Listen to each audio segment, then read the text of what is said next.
Israel America స్థావరాల మీద ఒకేసారి దాడి జరిగింది. ఈ దాడి చేసినటువంటిది ఇరాన్కి సంబంధించినటువంటి తీవ్రవాద సంస్థ. అది కూడా ఇరాక్లో ఉన్నటువంటి ఇస్లామిక్ రెసిస్టెన్స్ ఫోర్సు ఏకకాలంలో ఇజ్రాయెల్ అమెరికాలకు సంబంధించినటువంటి స్థావరాల మీద దాడులు చేయడం అన్నటువంటిది సంచలనం సృష్టించింది. The Islamic resistance in Iraq, a coalition of Iran-backed armed groups, has claimed to have targeted Israel's naval facility after announcing the start of the second phase of war against Tel Aviv.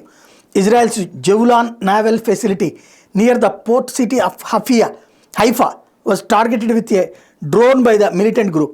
The Iran-backed group also targeted 6 American bases in Iraq and Syria.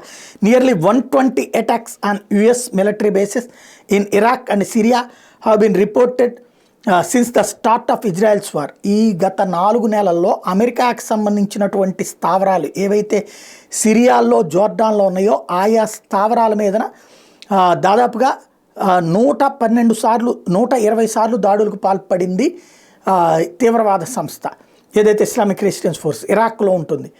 అదే సందర్భంలో ఇజ్రాయెల్కి సంబంధించినటువంటి రాజధానికి దగ్గరలో ఉండేటటువంటి ప్రాంతాన్ని target చేసింది.